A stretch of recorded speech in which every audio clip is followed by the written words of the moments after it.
What's up, underdogs? Imagine moving from New York to Maryland at just 4 years old, dreaming of becoming one of the top combo guards in your region. But what happens when setbacks and politics gets in the way? How do you make a comeback when the odds are stacked against you? That's the story of today's guest, Nazir Anderson. And I promise you, his journey is about to inspire you to keep pushing. Stick around because Nasir is about to share how he's turning setbacks into his ultimate comeback.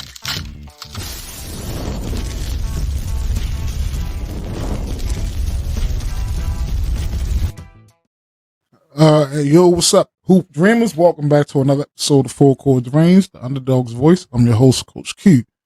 And today we have a special guest whose journey is nothing short of inspiring. From the Big Apple to the heart of Maryland, he faced it all and is ready to share his story with us. Please welcome Nazir Anderson, a.k.a. Nas. Nas, welcome to the show, man. Thank you, Coach Q. Thank you for having me. No problem, bro. So, before we dive into this journey, I got to ask you a question that I ask all my guests. So, what does being an underdog means to you? Being an underdog to me means doing the things that everybody doesn't do. Just doing the unique things. Just being who you are. I think just being an underdog, just doing the things that you can't, that other people don't do. Instead of being unique within yourself. All right, good. Everybody had a unique answers to that. Somebody say, well, just being me. Yeah. So everybody had a good answer. I got that. All right. So, man, look. So you started playing organized basketball at the age of three. 3? Yep, 3, yep. They do that early in New York. They get you that early in New York. Yeah, basketball up there is different. So yeah, I had another guy on here. He was from New York also, so he was talking about how different it was. He was like, when he came to Baltimore, it was a total different experience for him because up in New York it was more flashy, right, and down here it was more grimy, right. So he was like, once he played on that black top down here, it just changed this whole game, and made him tougher. So, but at the age, so what sparked your love for the game? My mom was the first person to put a basketball in my hand at 2. So I always had the ball, always just running around with it. And I just took it on from there. And actually, basketball wasn't even my first sport. I did soccer for a little bit. Mm-hmm. I tried to find my niche in other sports, but I always came back to basketball. Basketball was just a thing that I found my niche in, something I could go to when I needed it the most. Like I said, it didn't ask no questions to me. I know I could go to basketball for anything. Like I said, with the support of my mom, the things that she done for me, that kind of helped spark it at a young age. Okay, with 3, getting to New York, y'all do it early. 3, jeez, I don't even know what I was doing at 3 years old. I can't even remember back that far. 47 years ago. I don't even know. I don't know. I think for me, football was my number one sport. Tried to get into that, but I couldn't. My mom was like, "Oh, you didn't want me to get injured," so I never got into it. Yeah, football was my number one sport. I had an arm like I don't know what. Oh my gosh, I don't know. I knew angles too, so I was a good quarterback. But I didn't play quarterback in high school. I played defensive end. I just like hitting people. Loved it. Yeah, I loved it. It was fun. Yeah, fun. Yeah, it was fun. I ain't like getting hit, but it was fun hitting people. So, it was crazy. Yeah, so like football was my favorite sport. Then basketball became when I started learning basketball, it became my favorite. And I always tell people the story of my homeboy gets me every time that. So he was like, yo, you was really good at football, but you sucked at basketball. So they used to call me a bum. A bum at basketball? Yeah, because I couldn't play. And we used to play on everything. Like monkey balls, it ain't care. Whatever had a round hole in it, the basketball can go through it, we used to play on that. Right. Yeah. That's how I am. I like to hoop. All right. So we ain't care. So he used to call me a bum, like, you saw it. So I went away for the summer to my cousins in them house. And that's all my cousin did was play basketball. So we the whole summer I was just hooping. And then I came back and beat everybody. Crazy. But the one summer, I got really good in one summer. So that's when you realized you was an underdog yourself. Yeah, When you had, yeah, yeah. I just got good over myself. Now my homie, he always wanted me on his team. get like that. He always wanted. He's like, I got Steve first. I got him first. He said, man, you came back dunking. I was like, boy, you Going stupid. crazy. Yeah, I was going crazy. Because I that's a challenge for me. Like if somebody say I can't do something, and that's what the underdog is about. Like somebody telling you can't do something, and you got to prove them wrong. Right. So I always had that on my sleeve as being an underdog with somebody. You know, you can't do this, you can't do that. So I love it. I love it. And that's one reason why I stay. I say to myself a lot, but I keep going. All right, so what age did you begin? You hold on. You started your AAU journey in the third grade. Third grade. So when I started playing AAU. Hold on, AAU or rec? Which one? AAU. That's when I started playing. Yeah. Told you we start early. So I was actually doing so before my third grade year, I was doing a little church league. I was playing it, and I just was dominating. So I ended up getting scouted from a AAU organization, and they ended up asking me to come play for them. I went and played with them to about my fifth grade year. Sixth grade year, I didn't play AAU because it was COVID. COVID was going on, so it was a big drought in AAU basketball at that time. Like I said, from third to like fifth grade, I was just playing AAU, just trying to develop and things of that nature. And like I said, it took a lot for me to get to that point of where I knew I was ready for AAU. A lot of people jump out into the AAU scene in the world and they're not ready for it. Right. Before third grade, I knew I wasn't ready for it yet. I knew I wanted to work on my development, my skills. Just like I said, stay humble with it. And like I said, I trusted the process. I had God along my way. And like I said, also had my mother's support. Like I said, I always went back to her. Ma, you think, I'm ready to start my AAU journey. And she said, I think you don't had a lot of development, within the past couple of years that I didn't see you playing basketball. I think you should go ahead and try it. I gave it a try. I liked it. When I really got into the depth of AAU basketball, COVID unfortunately happened. So 6th and 7th grade, I didn't play AAU. Nope. What I did do was, I've worked out every day. Like I made sure I was outside. Yeah, everybody was in the house eating. Right. Like, you was outside. I was outside. Like, I was outside hooping. Like that's all I love to do. That's all I did during just quarantine because we were virtual. So I had more time to make a schedule out of me training and playing basketball. So that's all I did. Them 2 years was very crucial. I do feel like if I didn't have them 2 years where I didn't focus on my training and didn't have them aspects, I wouldn't be the player I am today. If I would have just stopped after them 2 years and just came back my 8th grade year. 8th grade year, I played with Team Mello. I liked it. It was a new experience for me. It was definitely more intense, new coaching, because, you playing more on the circuit. You're playing more made hoops and, all these AAU tournaments. I did it. I liked it. Then my 9th grade year, like I said, after that, that's where that summer of 8th grade year, it was a roller coaster. Like that's where things started to go downhill. But that was where I really learned what it meant to be an underdog at that time. Okay. Yeah. So,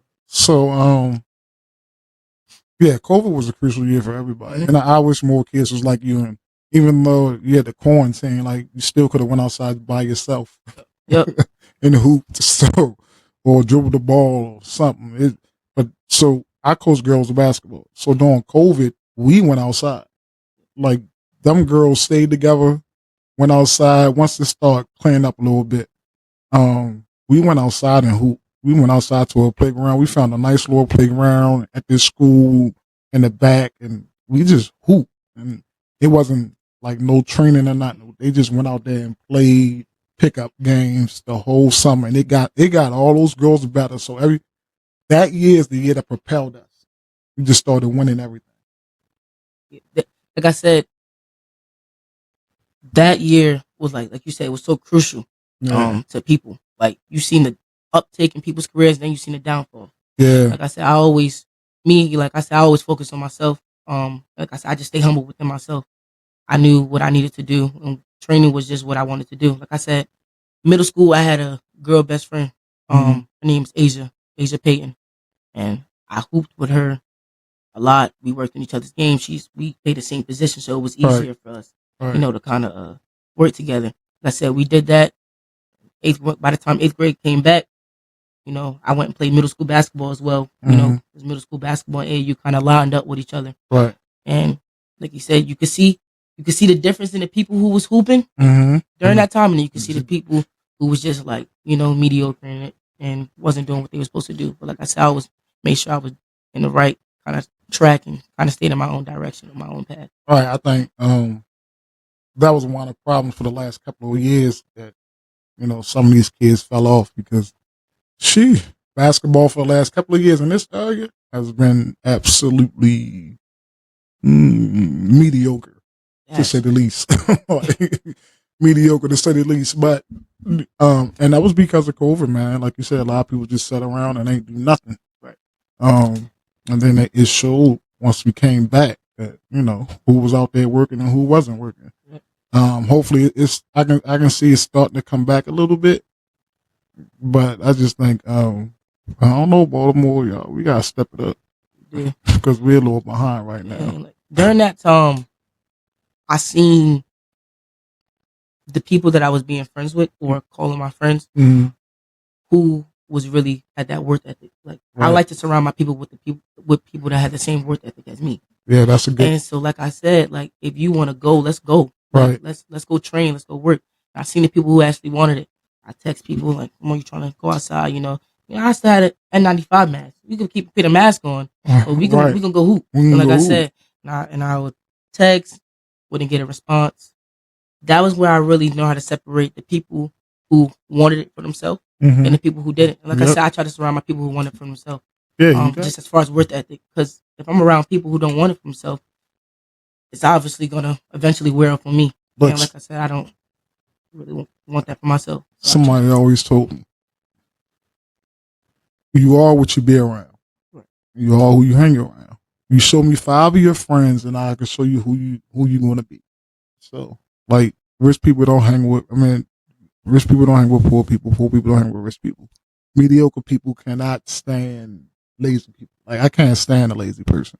I can't stand, like, I even tell my players that I cannot be around you if you're mediocre. It's hard for me to coach you if you're mediocre.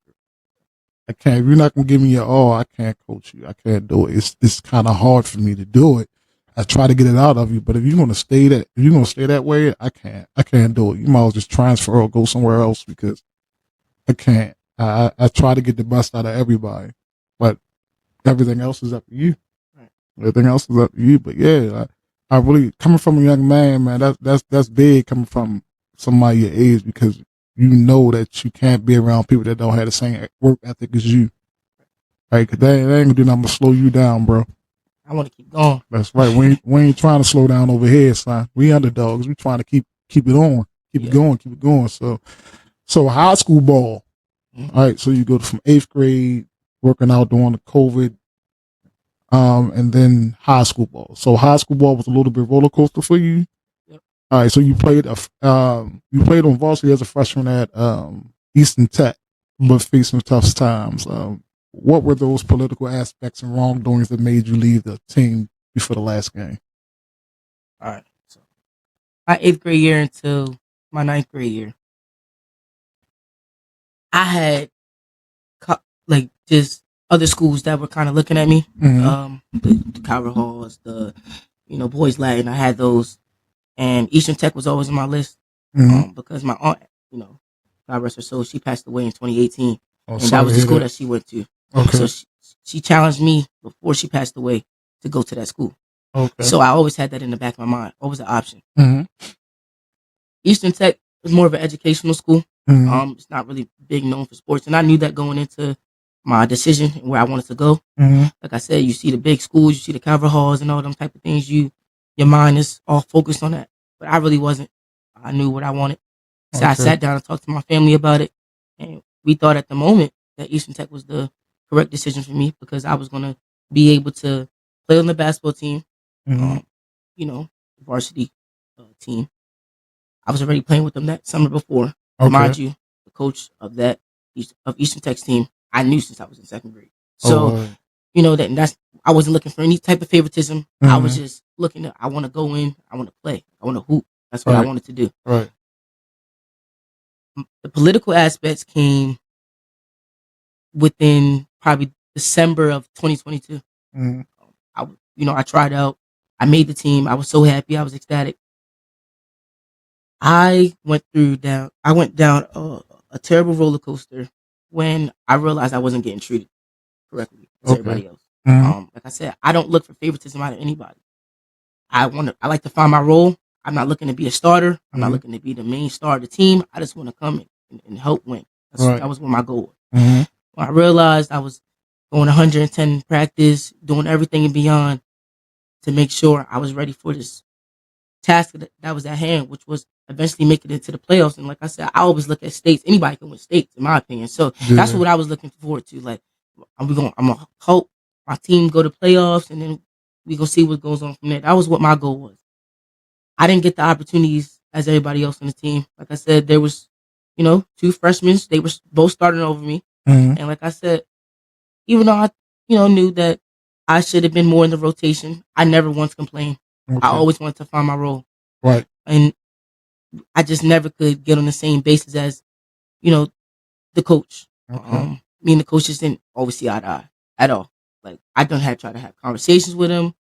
I tried everything in my power, try to go to lunch, try to speak about, what I can do to help better my role within the team. And it was just, you don't ask the coach questions. That was what I got in return. What? that was what I got in return. So when I noticed things like that, and mind you, let me backtrack a little bit.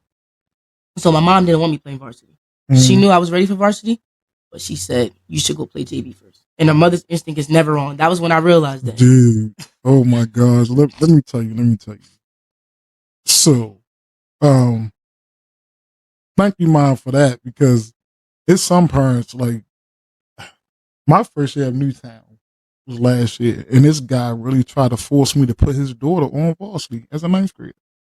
I said, yo, unless you freaking Angel Reese or somebody like that coming in here in the ninth grade, you playing 1 year of JV as a ninth grader. You got to learn my system. I got to see how you are as a teammate. You're not coming in on varsity playing. No, you're not going to do it. And when I tell you, this dude really he tried to go through all Limp's line and all this stuff. One of my eight, like, I'm like, dude, no. I'm like, and then I had a team full of seniors where I was not going to jeopardize that team because they've been together so long. This is my first year coaching, so I didn't want to shake up too much. And then she wasn't a fit for that varsity team. She wasn't a fit. Now, I let her play a couple of games during the end of the season and stuff, but here's the kicker, though. She wound up falling off the team. So you did all that fussing about your daughter not playing varsity, and she falls off the team. That's crazy. You just worrying about her playing varsity, but not worrying about her grades. That is crazy. So, no, she had to play. And look, I said, dude, you can transfer. I'm not, like, nobody is bullying me to put nobody on nothing. You don't have to transfer. You ain't doing that. But on the other hand, for a player to come to a coach, and I always tell my players, like, come and talk. I don't want the parent coming to talk to me. You come and talk to me first. Then if we can't come to some type of an agreement, then we can bring your parent in. And then if you and your parent can't come to an agreement, then we can bring the AD in so we can solve this. But, like, parents when I tell you, parents just want to jump in right in. Like, let your kid go through their stuff and let them be able to talk for themselves. Because when they get in college, you can't say nothing. You call the coach if you want to. Call the coach if you want to when you're a kid in college playing basketball. They were like, all right, come and pick them up. Come and pick them up. Just come and pick them up. We don't do that. So, parents, let your kids be able to speak for themselves, especially when they get in high school, so they can know how to go through adversity and handle stuff like that. But for me, I wouldn't have told you, no, you don't question a coach. Like, question me all you want. Ask me why you ain't. But majority of the time you're gonna know from me, you're gonna know why you're not getting that much playing time. I'm gonna be open with you about that. But anything else, like, come sit down and coach, can I talk to you at the practice? Coach, yeah, I'm fine with that, man. Like, and we'll sit down and we'll talk. And what it does, it gives me a greater appreciation for you as a player. Right? You ain't run home and tell mom, you know what I'm saying? You ain't run tell our AD you came straight to me, and it gives me more respect.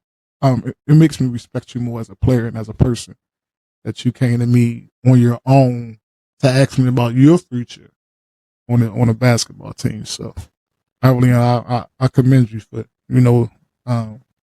for doing that. So you left that team, right? Yeah, I left it. The last game before we played Overly High School. That's before I left. Okay, yep. I think was that the year we won a championship. Our boys team won a championship. Yeah, I played. I think I played Parkville that year. Yeah, I want to say, but yeah. Yeah.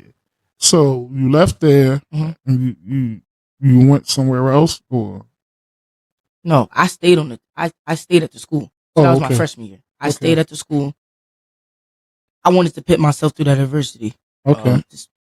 I had to. It was something I had to do. It was God putting that journey in front of me because He wanted me to take it upon me to finish it. Okay. And like I said, I knew that because I knew that I was going to stay at the school. So I stayed at the school. I'm gonna keep it honest on here. Like, I went through a stage of just depression. Like, I didn't want to play basketball. Like, I just didn't want to pick up a ball. I wanted to stay in my room. Just didn't want to play basketball.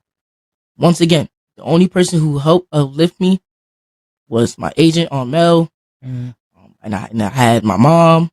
Then I had at the Boys and Girls Salvation Army in Middle River, there was a guy known as Tim Squire, and that guy changed my life forever. I mean, like, he spoke to me and then told me to come train with him midst of my depression, and literally uplifted who I was as a person, helped my growth, helped me be a better ball player, helped me be a better person. And when I realized that, I knew that I had to, whatever the situation was that I was going into the next year, I was just going to have to go through it because he put me through the fire. Like I said, he opened up a lot of opportunities and gateways for me. And like I said, I can forever thank him for that because he really definitely saved my basketball career and life. So one thing I could say though, I had no contact with the basketball team all the way from February to October, which is like preseason. I had no contact. Like, I literally was just in the gym, just working, training, because that's the only thing I could do at the time. So, let me people, like, depression is real. I'm not going to downplay depression. But based off what you said, I heard a quote. I probably don't get it all the way right, but depression. How you get out of depression? So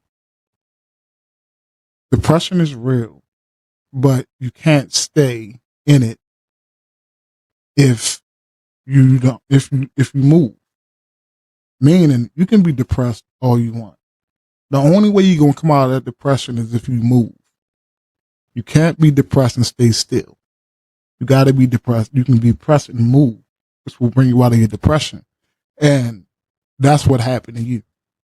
You moved and got out of that depression, because this is what to be mentally tough.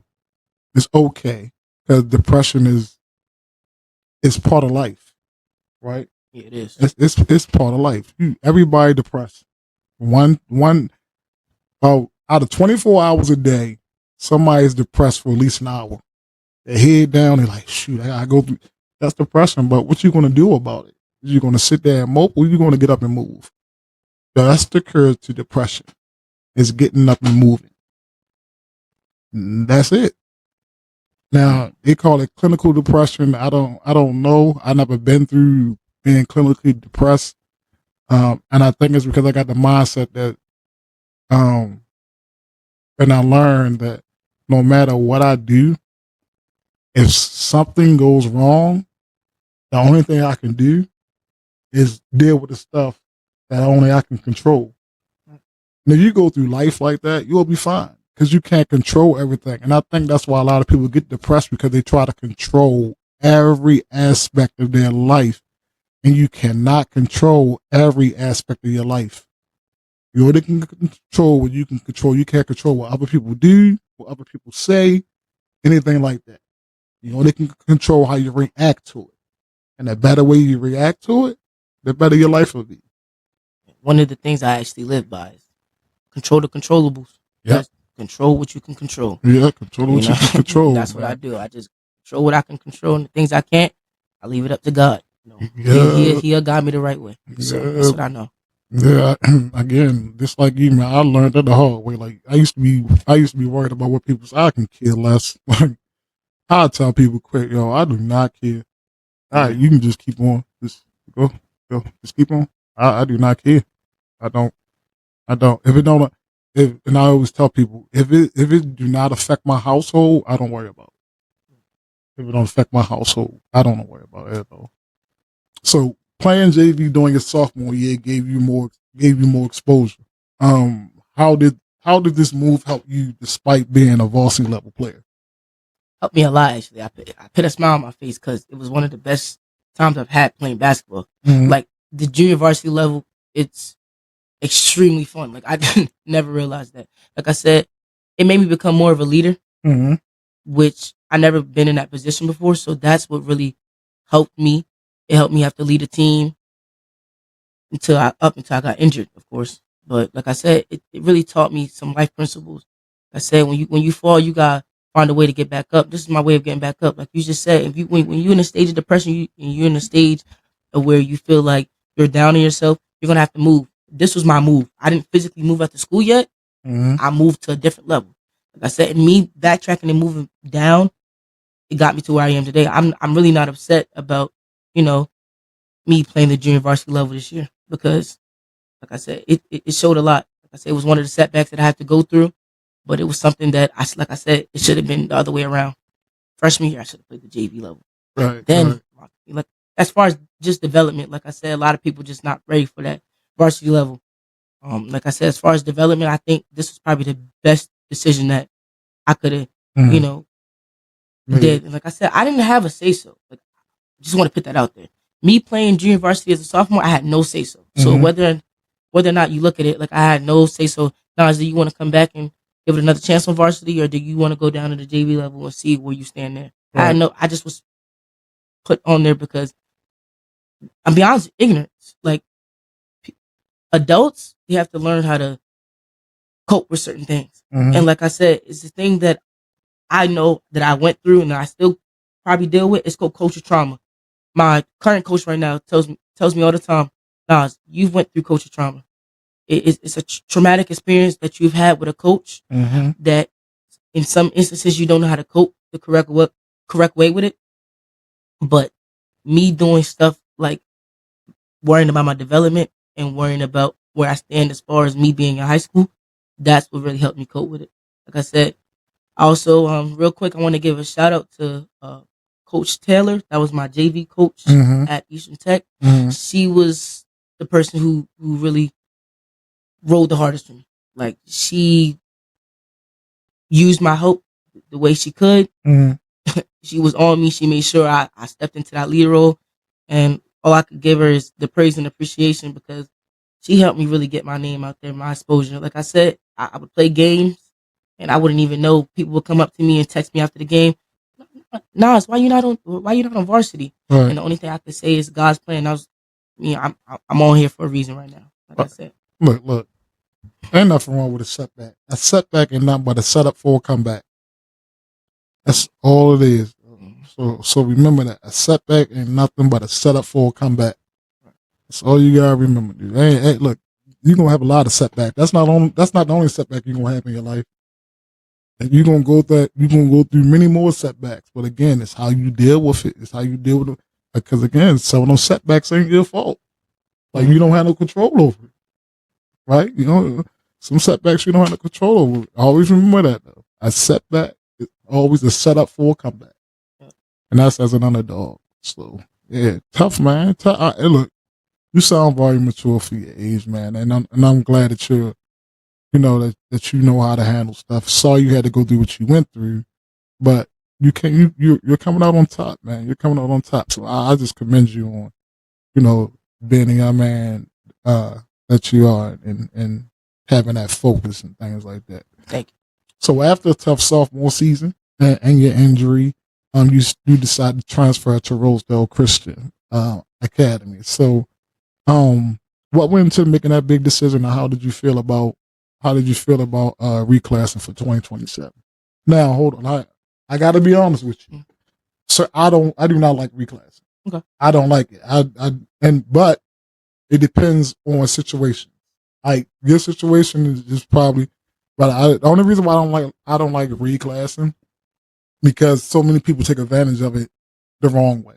Right. That's the only. I like, to me, how we got better growing up was playing up. Mm-hmm. So if you're dominating your age group, play up. Right. Because what's the use of you're not gonna get no better if you stay where you at or go down a grade. But depending on the situation, like I had somebody reclass with me before, a young lady, but it was because of her grade, not because of the basketball aspect. So she had to reclass. Her mother wanted to hold her back. But for your situation, reclass might have been good for you. It might have been good for you because you went through that injury your first 2 years. And basketball 4 years come like that in high school. Yes, yep. It comes quick in high school. But for me, I do not like. I can't stand. So I'm with you on the reclassing aspect. It took a lot for me to come to a decision, decide that I was going to reclass. Like, be honest with you, I did not want to reclass. Like, I've been playing up my whole life, playing literally older kids my whole life. So for me to reclass, it was like, I wasn't feeling it at first. When I realized what it was for, as far as, it could be good as far as my basketball career goes, because I missed them really first 2 years, because I missed half of the season this year because of an injury in my first year, because I dealt with those political aspects. That's when I really kind of was like, let me talk to my mom about it and give it a chance. I'm not reclassing to play against less competition. Right. I'm not doing it for that case. Right. Because like I said, I don't find it to be fair. It's a lot of kids, like I said, that reclass for the wrong reason. For the wrong reasons. I mean, you got 17-year-olds in playing 15-year-olds. Like, it's wild. It's wild. So, like I said, I've never been big on reclassing, but when I realized what I went through and realized that it could have been a great decision for me to do, I was like, I'm going to go ahead and do it. Go ahead and reclass to the class 2027. Well, I mean, at least you only do it for 8 years. Yeah, no, I didn't. Because honestly, for my grade right now, I'm young for my age. Okay, so that was kind of what went into it as well. My mom wasn't with it at first either, because like I said, I always been big on my education first. So I was worrying about like if it was kind of going to affect my education. When I realized, I'm a Google expert. Like, I Google everything. I Google everything. So I go to Google for everything. And I realized that it really wasn't going to affect my education standpoint of things where I was in high school. I was like, I'm going to go ahead and do it, because it could definitely be beneficial to me as far as my basketball career goes. Yeah, I think it can too. Again, like we talked about, like, reclassing for the wrong reasons is just, and some of these kids like reclass because their coach tell them to, because their coach more worried about wins than worried about development. So they want to win instead of develop. These kids knowing that, well, maybe this team not really that good to play at a higher age. I don't know. If you don't reclass, wait till you get to college and redshirt. Yeah. Redshirt a year in college. Nah, college is getting different now too, especially with NIL. Kids are old in college now, like old. And you still got the people from the COVID year. They still got an extra year eligibility. Yeah, so it's getting different now. Oh yeah, it's getting real different. And I think it's getting real different to me. Not even based on like this. To me, people are chasing a bag instead of chasing their skills. That's what they're doing. They chasing a bag instead of chasing their skills. Like, everybody want to go D1 because of the bag. Everybody want to, you know what I'm saying? Like, chase your skills instead of chasing that bag. Like, you need to be working on your skill. You chase your skill get better. That bag could come. Right? Yep. Start chasing the bag first. And that's the main thing you do. Like for me with this right here, look, I ain't chased the money for doing this. I had an idea based off of my book. And then when I got interviewed about my book, my homeboy, he had a podcast. We have a podcast called The Dude's Perspective. So he's like, yo, I want you to come on my podcast to talk about your book. He said, I read it. I really like it, man. It's a real good book. So I want you to come on and talk about it. So when I went over his house, the man was talking, and I said, dude, I should start a podcast. And he was like, I said, man, I should start a podcast. And he was like, oh, you should. So I was like, what am I going to do? What am I going to do? He was like, your book. He's like, your book is about underdogs, right? I was like, yeah. He was like, that's what you need to do about it. Like, every girl that I ever coached is embodied in that book behind you. Every girl that I coached. That one girl make up every girl that I coached. And the things that I went through as far as me not even wanting to coach no more. But that's what made me want to do what I'm doing. So I none of this stuff that I'm doing right now is for money. None. I got a sponsor now, but they see my vision. Like I just sent him an email and he looked over my stuff and he was like, dude, your blogs, I'm very impressed with. These the type of stuff that we talk about without athletes and stuff like this. He's like, I'm really impressed with it. So what can I do to help?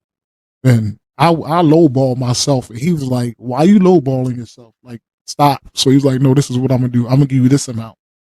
I was like, woo. All right.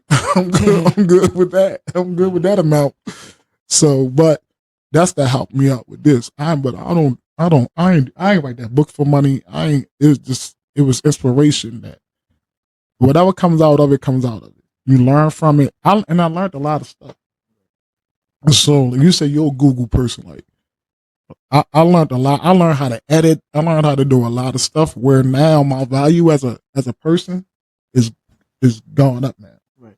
You know what I'm saying? It's gone up now. So, but that's a good thing for you, man. Like when you ever think about life and this basketball thing, think about it as something that can get you somewhere where nothing else can. Like basketball can take you a lot of places. It can take you around the world, no matter if you pro or not. I know dudes that he's about to go to Portugal for training camp. I didn't play a day in the NBA. He worked hard and hard and hard. Been here. He was on his podcast gonna come out before yours, but he about to go to Portugal to go to training camp. Like basketball, like can do a lot of things. That's why I said don't chase. If you're going to chase the bag, you doing basketball for the wrong thing. So don't chase the bag because when you do that, you let basketball use you. Use basketball, man, because there's a lot of other things in basketball where you can get money from without even dribbling the basketball. That's true. Without even dribbling the basketball. So very true. Yeah, don't chase that bag. Just chase your dream, and whatever happens. Yep. But you will come out stronger, and you'll be a better person for it. You'll build better character. Yep. You'll acquire new skills. You know what I mean? And that's all what makes a person, man. Doing stuff like that. So now you're under Coach Ty Nolan Jr., right? At Rosedale Christian. He how long he been there? Because I know it was another coach there. This is first year. Oh yeah, because they got rid of the other coach for some incident that happened. But what are your expectations for this upcoming season, and what do you hope to achieve with your new team? My expectations, I'm a winner, so I want to win. First thing, I want to grow and build with my new team. We all coming from different situations and different schools, so it's going to be fun to see how we mesh together, especially on the court, off the court. Like I said, Coach, he really embodies that winning mentality. Big Kobe guy, by the way, big Kobe guy, but he really embodies that winning mentality. Like he likes to win. Like I say, I know I'm in good hands. I know we're all in good hands because he's done played on every level.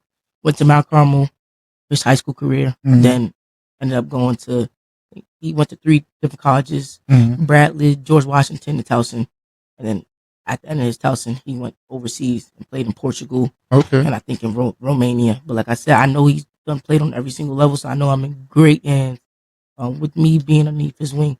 Like I said, the coaching staff that he even picked underneath him, some of his, childhood best friends and people that actually know basketball, I know I'm in good hands with them too because they have his back. I know they have my back. Like I said, it's a great feeling, having a new fresh start, having a new coaching staff, and just having having new teammates. Like I said, I'm really happy to bond with them and have a lot of fun this season. That's the goal. The goal is to win. So yeah. So look, that's good, man. That's good. Look, you faced a lot of setbacks, and we talked about this a little bit, from politics and injuries. So how do you stay motivated and keep pushing forward? First and foremost, I just big on God.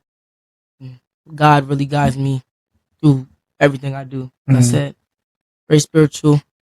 That's the first person I look up to when he's always by my side. So like I said, that's the first person I look up to when I need to speak, when I'm going through something. Thing that motivates me. Another thing that motivates me the most is, like I said, once again, going back to my mom.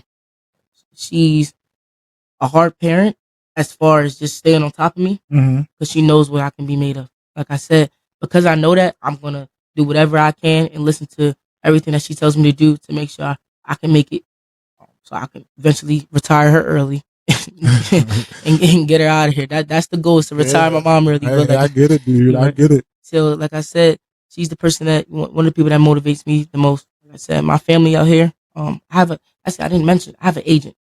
Oh, okay. My agent is right there. Yeah. Agent. Hey, agent. Yeah. Agent. And then we called, my aunt Mel, but Agent Melanie. Like I said, she does the behind the scenes work for me. So she does everything. The photography, the clips for me. I'm working on the brand right now. That's gonna be coming out soon. So we're working on that right now. We're working on a lot of stuff coming in. So like I said, she does the behind the scenes work. Without her, like I said, I wouldn't even be in the position I am right now. Like I said, I knew when you reached out and we talked about having this interview, the first person I reached out to was my agent. I was like, I gotta have her there because, like I said, she does all the behind the scenes work for me. Right. I said, and I really appreciate that, Auntie. I really appreciate it. Yeah. So like I said, really them three factors. And I just remain humble within myself. I know I want to be great. I know what I'm capable of doing. And like I said, because I know that, I'm going to work my tail off no matter. I'm going to exceed my expectations. The expectations that people done put upon me, and like I said, it gets real hectic in this Baltimore realm. Like everybody knows each other. He said, she said, like it's a whole bunch of that. Because I know that, I try to stay myself at the limelight. Like I said, because I create the limelight myself. And that's not being me cocky. This is just me being confident. I create the limelight through me just being who I am. And like I said, I done heard my name be tainted in the realm, from people. He has an attitude, he wants all this playing time. Not the case. Everybody has their own story. Right. It's always one truth and two lies. Right. But like I said, because I know that, I'm a forever just be who I am and sit within Christ, within faith. So, dude, let me tell you, that me and you in the same boat. Like, a lot of people say stuff about me, but one thing that a lot of people do say about me is that, like, he don't do this for nothing else but the kid. Like, if anybody will tell you that I have ever coached, ever trained, they all will tell you he don't do this for money. He do it for the love of the game. I don't want kids to have to pay to play basketball. Like, and I know it's some fees that incurs. That's why I never charged anybody over $500 or $550 to play AAU. Never. We went to the same tournaments everybody else went to. That's a low ball for AAU. Low ball, right? Very low ball. But the thing is, we fundraise, and all the fundraiser money goes right back to the kids. So we fundraised $10,000 a year. That's what we did. So the parents paid $500. All that went to their uniforms and everything else. The gym fees, if I had a gym fee, and most of the time I didn't really have a gym fee because we practiced where we was at, so that helped out with cars. So I used the gym fee money to buy tennis shoes for the whole team. Smart. Very creative. You know what I mean? So, and you know how some AAU teams, like the big kids' uniforms look better than the little kids' uniforms and stuff like that. And it's because they charge the little kids all this money, but get all that to the big kids, right? So the big kids and the little team get the hand-me-down. All my teams, from the older girls to the young girls, dressed exactly the same. Exactly the same uniform. I never did nothing that I do as far as basketball for money. I used to train people for $25. Sometimes I used to train people for free. This summer, all the girls that come from college that I coach, probably got trained for free every summer when they come home. And anybody that work out with them. Sometimes I might say, yo, just throw $5 and come in the gym. $5. Like I don't want to make mad money off of basketball because it distorts the real reason why you doing it when money get involved. And you do it for the love of the game. And I want to see kids achieve their dreams, and I want to help them out the best way I can. But let some people tell it like I'm arrogant, don't know what I'm doing, and I think I'm the greatest coach ever. And I do. I ain't gonna lie. I think, and the only reason why I think that because I put the work in. I don't just coach. Like I study coaching. I read about coaching. Like you can ask my wife. My wife used to be like, "What are you doing?" I'll be up there in a minute. Like I would be on my computer all day just reading and studying, because when I first started coaching football, my son was playing. And I was coaching football based off of the stuff that I knew playing football. But one day, I said, if I'm going to teach a kid how to play football, I need to know everything there is about football. So I always carry that with me. Like, I was at Woodlawn one year and helping a guy out. My son started playing for Woodlawn. So I started helping the offensive line out. Man, I brought a book on how you supposed to line up as an offensive lineman, and everything. So came back, taught them kids. A couple of weeks, dude was like, "Yo, what are you doing to get these kids to learn how to block?" Like, dude, I read, because what I thought how you supposed to stand in the stance on, it was wrong. It wasn't the right way. So once I showed them the right way and learned the right way, they got better, and that's what it's all about to me. Like I can't so don't, like you said, don't keep your head down, keep on moving, and don't worry about whatever people say, man. Long as you know, long as you know that you're doing the right thing is all that matters. Because here's the thing, and again, I was watching something, and the lady said, when you at the bottom, people talk about you. When you in the middle, when you at the bottom, people don't like you. They talk about you. In the middle, people think you're too good. When you up at the top, people figure out about you or whatever. But it was three things where, no matter where you at, it's gonna always be somebody that's got something to say bad about you. No matter where you at, that's people. That's people. But keep on moving, man, and keep on doing your thing, putting your head down, keep it big, because that's what underdogs do. We don't worry about what everybody else say. We put our head down. Yo, you just keep on talking while I keep on working, because most of the people that talk about you ain't doing nothing. Nah. They ain't doing nothing. Because if they was talking about you, guess what? I mean, if they was doing stuff, guess what? They wouldn't talk about you. They wouldn't have time to talk about you. They don't have time to talk about you. Okay. So they ain't. I'd be like, go ahead, keep on talking. What I do to channel that stuff, I just put a smile on my face. I put a smile on my face because I know what I'm doing. You more worried about what I'm doing than worried about what you doing. Right. So, like I said, you really losing time out on you. Yeah. So that means you're doing something good. And because I know that, because the DMV area and just in Baltimore basketball in general, it is a uphill battle to make it to college, make it to the league, make it to overseas. It is an uphill battle. Like, there's always going to be someone who is gunning for your spot. So because I know that, and because I'm one of them people that, yes, coming for a lot of spots this year. I'm just putting that out there because I know I'm just putting that out there right now. That's right. Go for everything. I'm going for. I'm coming for it all this year because, like I said, this is my reset year. So I have this. This is the time. No time to wait. This is where I gotta go for it all. So like I said, because I know that, and because I know it's an uphill battle, I said I gotta have that dog in me. Like I said, and that was installed. Like I said, over the course of just me working out. During that time of just me being down on myself. Like I said, that was really installed in me. Just having that kind of like that dog in me. Like I said, because I know it's an uphill battle, because I know it's gonna be even more difficult for me to make it to where I want to make it to, because everybody's going for the same spot I'm going for. I'm gonna have to do what everybody else is not doing when they're not doing it to make sure I get to that spot. But like I said, I'm willing to do everything it takes. Right. Look, let me tell you, you don't got a lot. You don't. It's not a lot of kids like you.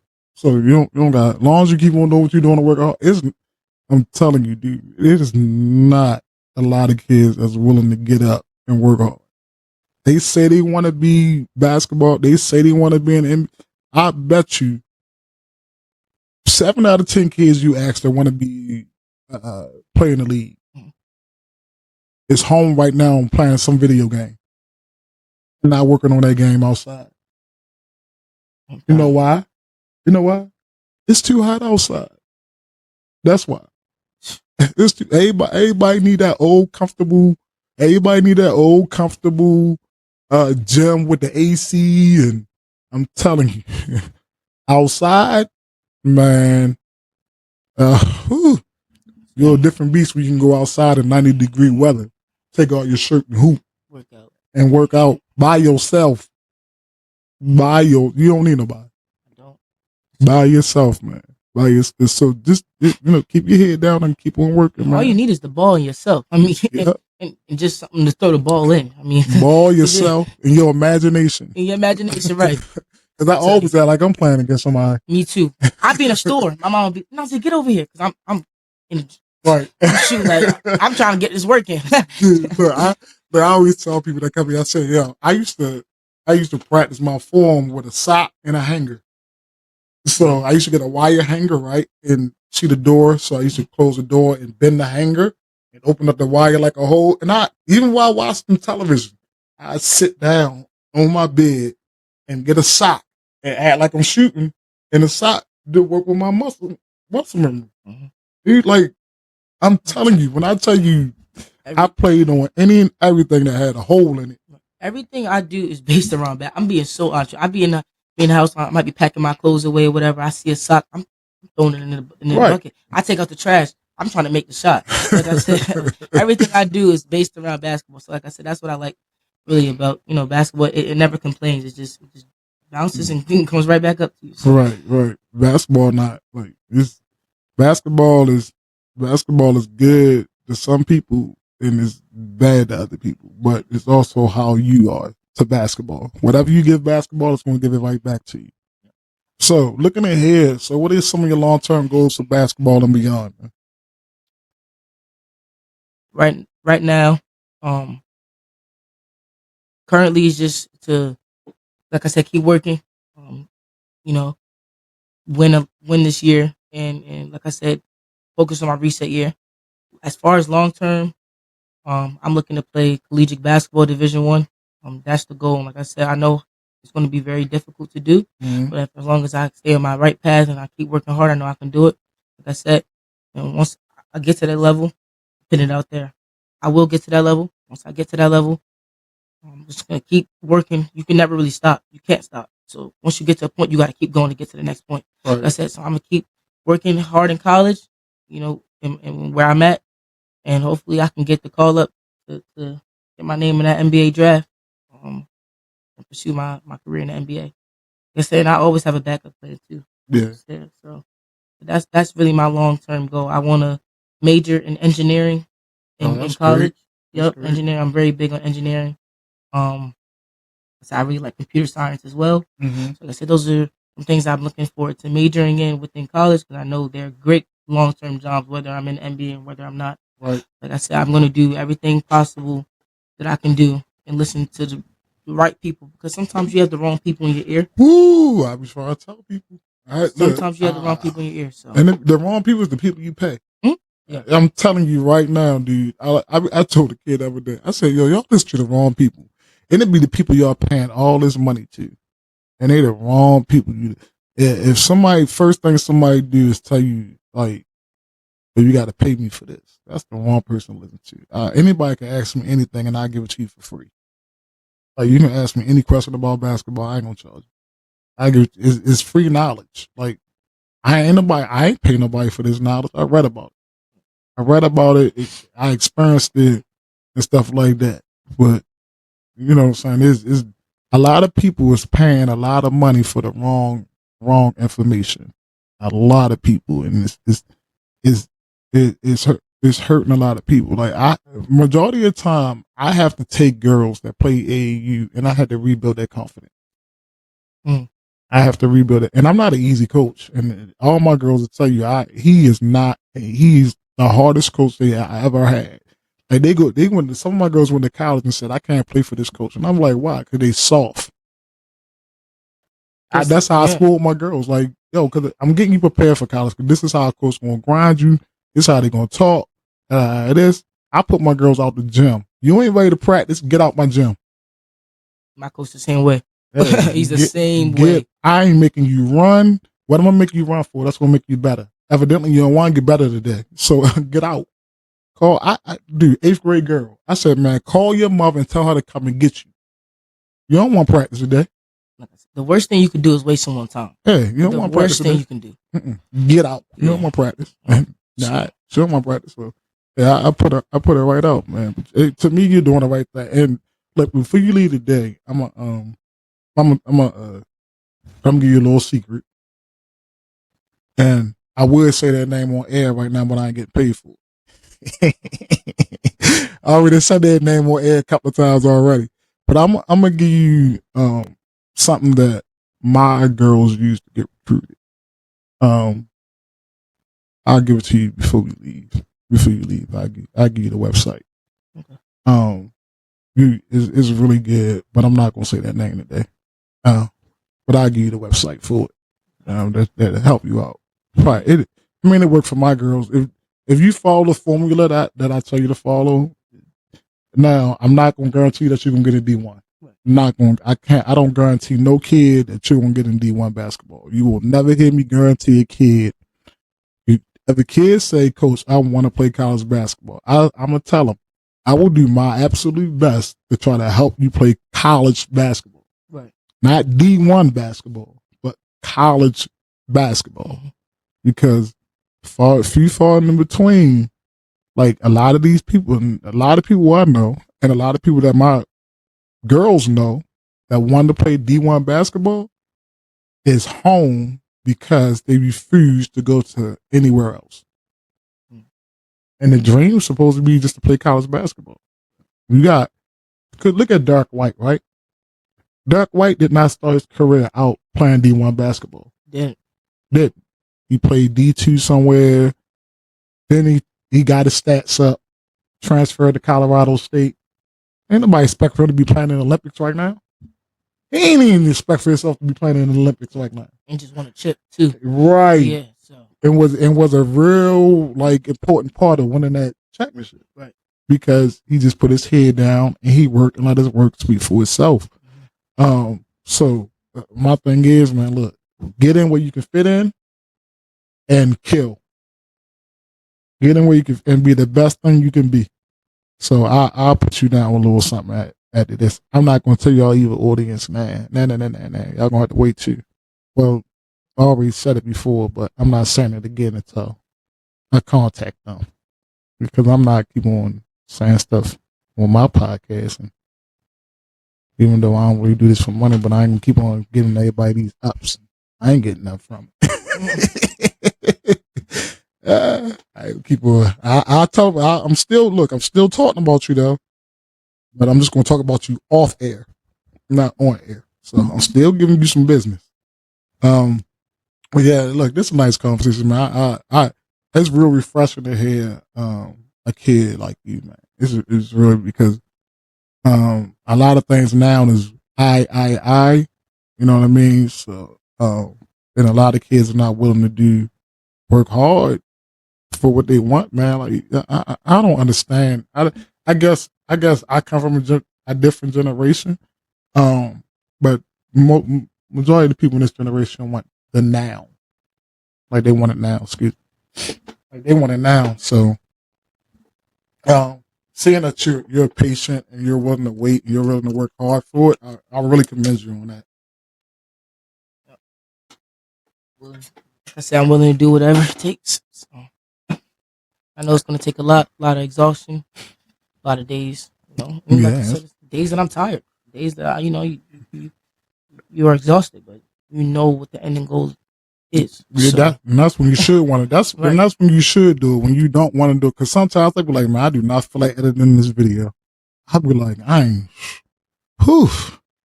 But I yesterday I spent like 6 hours editing this video, which I'm getting better at it. I shouldn't have did. It shouldn't have took me 6 hours yesterday to do it, but I'll be multitasking. I could be editing the video, then I got something on my Instagram that I gotta do, or on my other stuff I gotta do. I'll be multitasking. So I think I finished like four things yesterday. But I was only supposed to be editing within 6 hours. So yeah. So as you got an incredible story, man. I love your insight. I love your focus and things like that. So what's one piece of advice you give to other youth athletes who are facing the similar challenges that you have? Keep your head down and work hard. Go where you're celebrated and not tolerated. That was one thing I was told. Yep. Go where you're celebrated and not tolerated. Like I said, learn to take accountability. You got to learn where you may have went wrong at and try to find where you went wrong at first. And then you can worry about everybody else. But like I said, if you keep your head down, worry about yourself, and like I said, just put that work in, it'll be even more the better. That's it. So, yep. All right. So, you watch college basketball? Yep, all the time. Top 5 college basketball players. That's like right now? Yeah. Top 5. It's gonna be hard because it is gonna be difficult because I don't even watch boys college basketball no more. I watch strictly girls college basketball. I can't tell you who is a star on the boys basketball team like I used to, because I used to watch college basketball, boys basketball all the time and never really watched. I watched the pros back in the day when it was hard. But I can't name a dude on a college basketball team right now. I nobody stands out to me. That's going into college right now? Nobody stands out to me that's in college right now. Like nobody really stands out except for what's the white boy name? Cooper Flag. Cooper Flags. Sorry, Coop. I said white boy, but yeah. Cooper Flags. Oh, and then LeBron James' son, Bryce. What's his name? Yeah, Bryce. He about to go in the senior year. Oh, he about to go into a senior year. But like, as far as look, I don't even know who the top kid is in boys basketball. So if it's hard for you to name 5, I can understand, because I can't even name one. Honestly, I just think the person who's going to be the best probably this year is Cooper Flag. Like he's by far has what is he, like 6'9", can dribble, can shoot, do everything. He's the X factor. Yeah, he gave that American team some little work the last couple of minutes of that game. Yeah, he definitely was. He was giving them work. I mean, work. Yeah, he gave them some work. I can name my top 5 college basketball players from last year, though. All right, go ahead, do that. All right. My first, I'm going Rob Dillingham. Okay. Went to Kentucky. Love his game. Rob Dillingham. My other one is Reed Shepherd. I like him. My third, I'm gonna go with Dalton Connect from Tennessee. Okay. Okay. I can go with Dalton. Yeah. I like his game a lot. What's the one boy from UConn? Stephen Castle. Stephen Castle. Like his game. He was one of the guys. And like I said, one more. Bub Carrington played at Pittsburgh. Went to St. Francis Academy out here. I gotta give love to the Baltimore area. Bub Carrington. That's not even ordered. Might be my number 1 though, because he's gonna shock the NBA this year. He can hoop. He's a hooper. Who's like 6'5", 6'6". Mm-hmm. Has nasty jumper. Has handles. Wait, is he? Is he at the Wizards? Yeah, he with the Wizards. Actually, he was with. He had got traded from the Blazers to the Wizards. Went 14th. But like I said, gotta give love out to the Baltimore area. Like I said, I like his game. I like his game a lot. Yeah. All right. So, do you watch girls basketball? I watch girls basketball to an extent. Like I said, you know who the obvious two people that who you know. Nobody talking about them. I'm tired of talking about. You know who it's 1,000 other girls basketball players out here. Well, so I know, like not mostly all of them, but I like Asia Wilson. Asia, my girl, man. Yeah, Asia is a walking bucket. So me and my wife watching the game last night. Yo, Brianna Stewart is the female version of KD. Mm-hmm. Oh yeah, Brianna Stewart is nice. Stewie is the female version of KD. Like you cannot stop her. Yeah, she played for the Storm, Seattle Storm. Yeah, she's nice. No, Liberty, Seattle, Liberty. Yeah, I think it's Seattle. Yeah, Seattle. Yeah, yep. But she is the female version of KD. Like, jeez, oh my gosh, top 5 college basketball girls. Top 5 right now. Top 5. That's going into college right now. Nope, that's already there. That's already in college. I like Paige Bueckers. Paige Beckers. Beckers, yeah, from UConn. Mm-hmm. The one girl from USC. Juju. She's nice. She's nice. She can handle.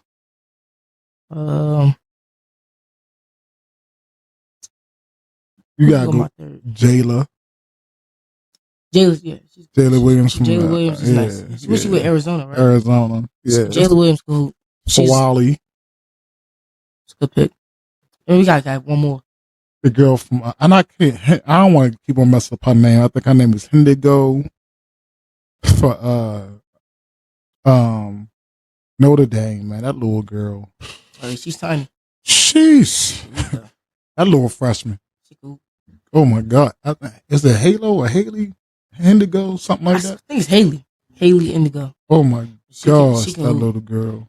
Like I said, I think girls basketball is really like uplifting. Like, man, taking strides. I'm telling you, when I tell you girls college basketball and women's basketball is about to take a big turn, but they better start paying these women that money. Mm-hmm. Yeah.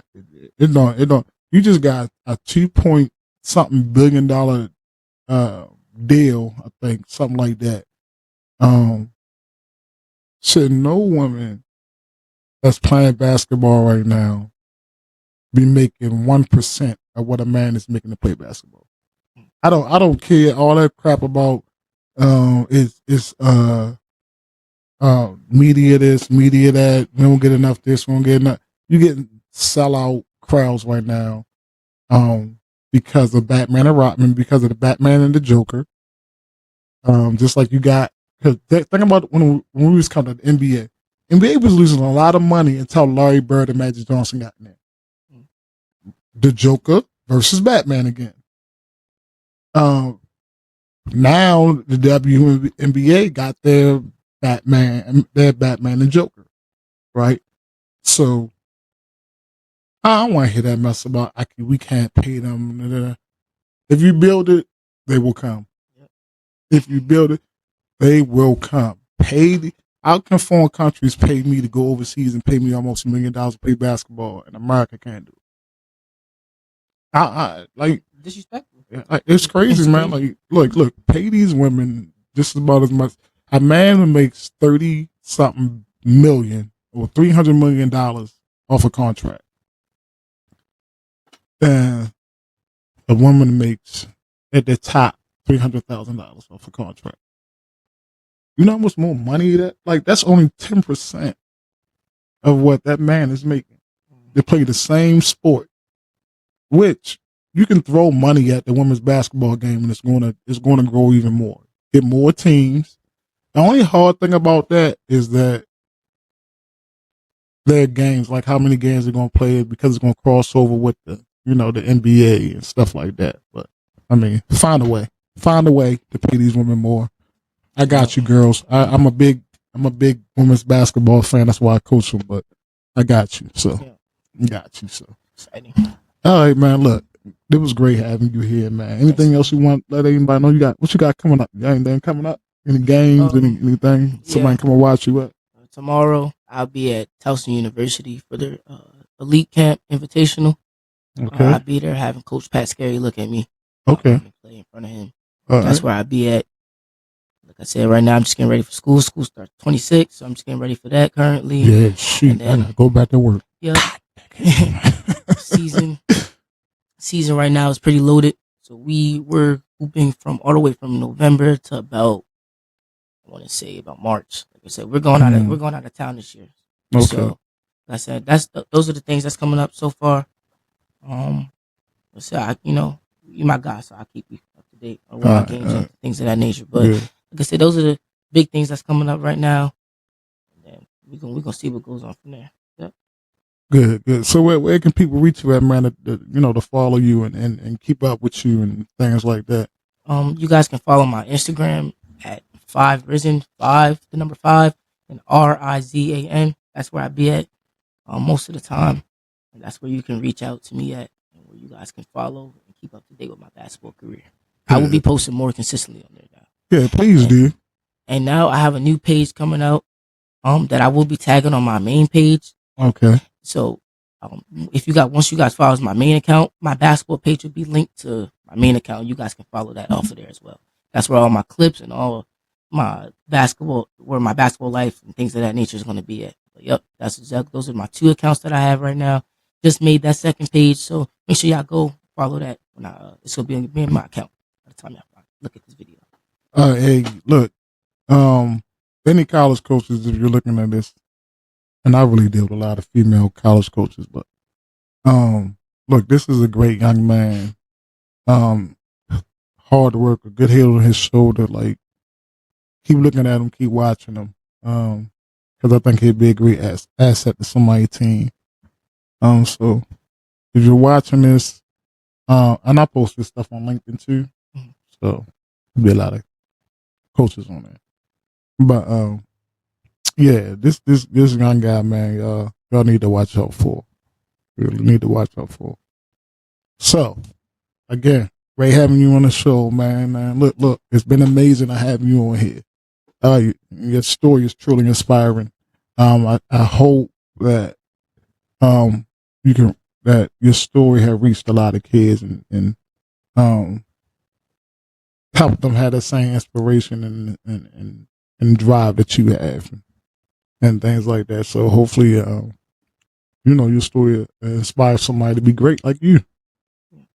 I just want to shout one person out. Go ahead. Go ahead. I want to shout out the Boys and Girls Club of Middle River and Tim Squire, Miss Summer, and all their staff that they have up there. They really helped me become the person I am today, helped me with my growth. Once again, want to shout out my agent, Aunt Melanie. She's, like I said, she does the behind the scenes for me, things of that nature. Want to shout out my JV coach from this last year because she was the one who helped me the most, helped me, develop as a player and helped me become a leader. Ultimately, just want to shout out the number one woman in my life, putting that out there. My mom. No one else is gonna do it like her.